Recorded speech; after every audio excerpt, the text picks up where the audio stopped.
గుంటూరు భారతీయ విద్యాభవన్ లో సోమవారం Bhavan's academy of culture and fine arts and INTACH Guntur chapter open chess tournament ఘనంగా ప్రారంభమైంది. ఈ చెస్ పోటీలను INTACH Guntur chapter convener SVS Lakshminarayana ప్రారంభించారు. ఈ సందర్భంగా ఆయన మాట్లాడుతూ చెస్ ఆట ద్వారా సమగ్ర మనోవికాసం వృద్ధి చెందుతుందని చెప్పారు. చెస్ ఇంటలెక్చువల్ గేమ్ గా ఆయన అభివర్ణించారు. అంతర్జాతీయంగా చెస్ ఆటకు ఎంతో ప్రాముఖ్యత ఉందని వివరించారు.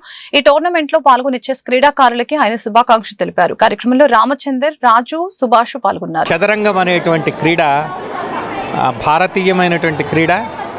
వేల సంవత్సరాల నుంచి కూడా భారతదేశంలో ఈ క్రీడ అనేటువంటిది ఒక అరిస్టోక్రటిక్ ఫ్యామిలీస్ నుంచి సామాన్యులకు కూడా ఇది ముఖ్యంగా స్త్రీలు వీళ్ళందరూ కూడా వాళ్ళ యొక్క ప్రతిభా విశేషాలను చూపిస్తారు.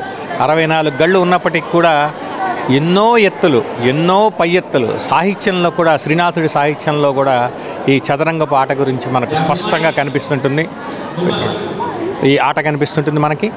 అదేవిధంగా ఇప్పుడు ప్రపంచ స్థాయిలో కూడా మన Asian countries they are dominating in the chess, particularly Russia and India ప్రపంచంలో చాలా ఉన్నతంగా కనిపిస్తున్నది. ఇది ఈ క్రీడ యొక్క భారతదేశంలోని ప్రతి క్రీడ కూడా మెదడుని ఇంప్రూవ్ చేసేటువంటి క్రీడ, మెమొరీని పెంచేటువంటి క్రీడ. అందుకనే భారతదేశానికి ఒక స్ట్రాంగ్ హోల్డ్ ఏంటంటే మెమొరీ. ఇది ప్రపంచంలో ఇంకెక్కడ కనిపించదు మనకి. మన ఆటలు, పాటలు ప్రతిదీ కూడా దీనికి సంబంధించినట్టుగా ఉంటుంది. మనకి క్రికెట్ ఆటకి చెస్ ఆటకి చాలా తేడా ఉంటుంది. క్రికెట్ ఈజ్ మైఆర్లెస్, అంటే తెలివితేటలు ఉపయోగించిన అది ఫిజికల్గా ఉండాల్సినటువంటి. ఇక్కడ మాత్రం ఇంటలెక్చువల్ గేమ్, ఇది ఇండోర్ గేమ్, ఇంటలెక్చువల్ గేమ్.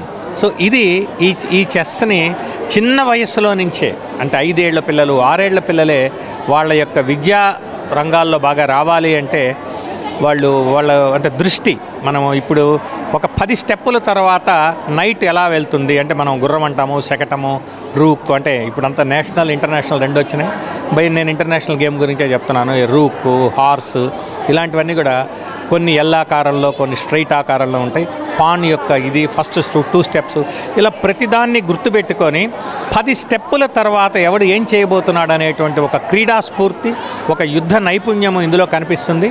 అది విద్యార్థులకు కూడా అది కావాలి. జీవితంలో కూడా ఇది చేస్తే ఏమవుతుంది అనేటువంటి ఒక ఆలోచనని పెంచాలి అంటే అది పెద్ద ఉపన్యాసాలు, పెద్ద వ్యక్తిత్వ వికాసాలు అక్కర్లేదు. ఇలాంటి ఆటలు నేర్పిస్తే జీవితాన్ని. ఇవాళ మాకు భారతీయ విద్యాభవన్ తరఫున Indian national trust for art and cultural heritage, నేను రాష్ట్ర స్థాయి కన్వీనర్ని. మేము దీన్ని స్పాన్సర్ చేస్తూ దీన్ని ఎంకరేజ్ చేయడం ఉద్దేశం ఏంటంటే ఇక నుంచి ప్రతి సమ్మర్లో ఇది పిల్లలకి నేర్పించటము, వాళ్ళలో కాంపిటేటివ్ స్ఫూర్తిని చూడటము, మీలాంటి మీడియా ద్వారా దాన్ని విస్తృత ప్రచారం చేయటం అనేటువంటిది 3 అంశాలుగా మేము తీసుకున్నాము. మీరందరూ ఆసక్తిగా వచ్చి, ముఖ్యంగా మీడియాకు కూడా మీకు ధన్యవాదాలు.